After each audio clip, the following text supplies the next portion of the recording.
My idea of art is self-expression. We make it visible for the world and it becomes a shared experience. I am a multidisciplinary artist. I do photography, video, graphic design.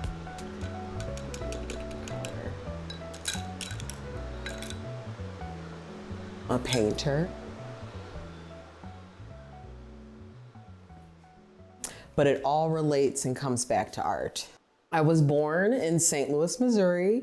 I moved to Chicago when I was 2 years old with my mom. I traveled for the first time when I was 7 to Mexico, and that's what kind of lit that spark that there's another world outside of the world that I knew. This is Candace's dorm, Westview House. Is this your first day of boarding school, Candace? Yes, Mom.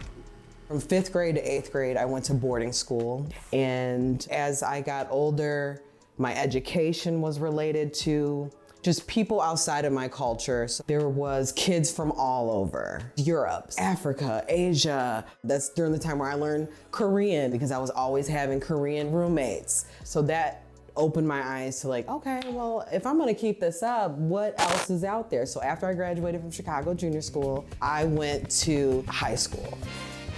There, I did people-to-people student ambassador. Or my freshman year, I went to 6 different countries, immersed in different cultures to get college credit. Are you taking pictures of That's the nastiest stuff I ever tasted in my life. So yeah, that broadened my horizons even more. After high school, I was like, I'm going to Europe. But originally, I went to the American Academy of Arts here. I hated it. After 1 semester, I dropped out.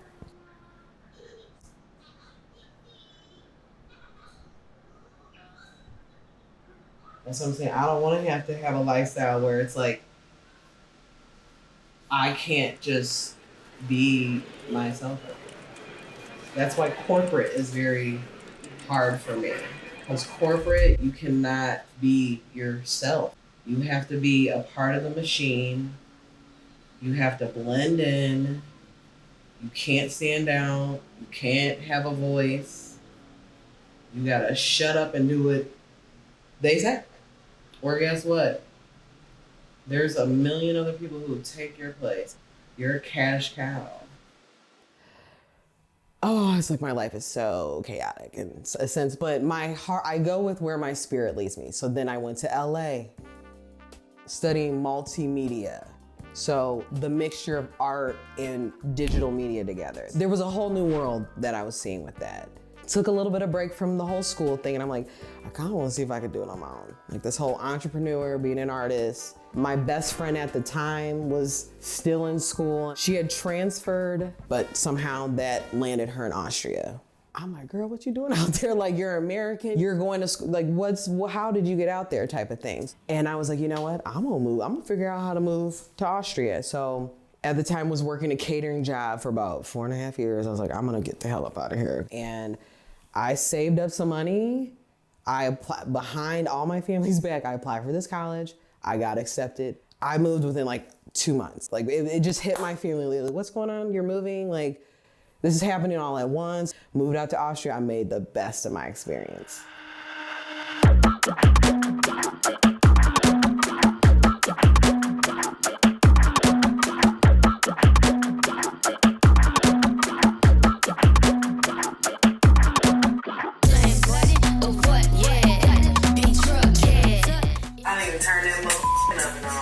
All them damn noodles in that bowl right here.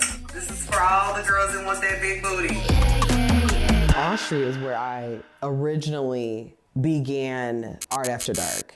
Most things that I saw was just white men doing events. And I'm like, well, this is kind of like, it was just very like, okay, get a bunch of girls. And to me, I just wanted a little deeper type of connection using what I love, art, poetry, film, design, music, and having it in one hub. It's just magic. And I was doing that once a month.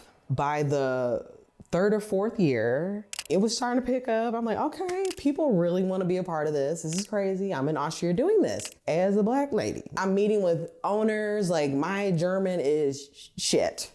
okay? But it's like, when you really want to get to the heart, you gotta speak your own language, you know what I mean? And that's what I did.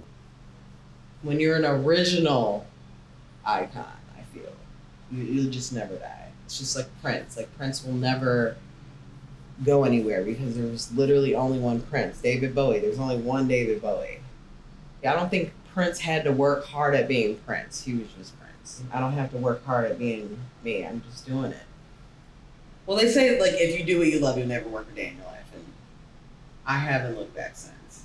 Because art has brought me to so many different things. Like, it's made me confident. It's made me have to talk about myself, have to open up. So you gotta learn how to talk about your art. Talk to people you don't know.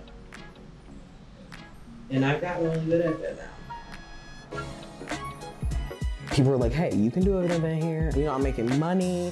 The venues are making money. The artists are selling because people are coming for them. They're coming for that hub. It was getting a little chaotic, so I brought on some girls that I was going to school with. I love to think I can run a business just solely on myself, but I had to just let those reins go. Love Ellen, love Claire, loved Carice for her time really building the brand. I kind of want to get a little tea. Originally, I loved curating events for artists that felt like they appreciated what you're doing. Like, when you're really busting like 60, 70 hours a week to make sure this event goes, mwah, just know it took so much time to do that. As things got more, I just felt like there was a lot of entitlement happening. So I've kind of taken a back seat and just focused on my art the past 2 or 3 years. I'm still doing Art After Dark. I still want to do more events. It's just, I gave 6.5 years to a lot of good artists, but also a lot of artists who didn't appreciate it.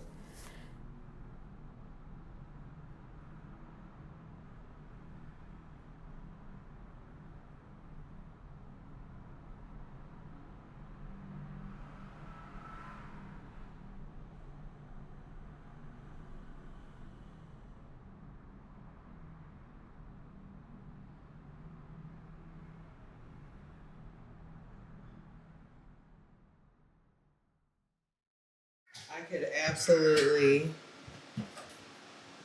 hate this by the end, but we'll see. I've been working on it for a second. And as you can see, my son, you know, he allows me to work, but it's a different type of work now as an artist. Like, before, you know, I'm in complete solitude by myself with my music, my blunt. Now that I'm a mom, things have changed and my process has changed. So I gotta get used to hearing that in the background and tuning into what I wanna create, which is really hard. Being an artist and a mom has definitely been both exciting because I want to definitely get him included in this when he can. But I love this. This is what I love doing. This does calm me down. This does center me. You know?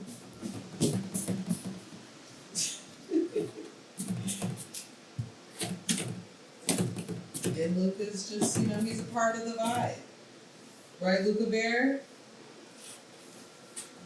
And then sometimes, you know, and that's why I'm so grateful for my husband. Come on, buddy. Because when I really, really have to lock in, whether it's, you know, work-wise or with art, you know, I just have my husband grab him and he takes over. I know it's temporary. I appreciate every moment he gives me to just be myself. All right, buddy. Okay. I appreciate him. I really do. Working with my husband creatively has been the most fun I've ever had in my life. I have found my creative soulmate.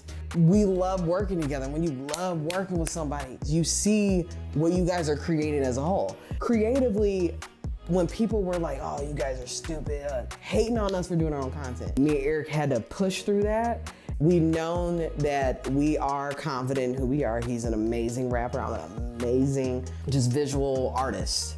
We're taking our strengths We are building together. I wish that for everybody, to have that confidence and then have that part and be like, yeah, let's just try it out. We see the bigger picture and it's working for us. This is my life. You know, I'm almost 40, I'm 38, but I've understood my purpose and I've just been standing in there. Popular art needs to be people. And that's me changing the idea of pop art and making everyday people popular. Mic drop.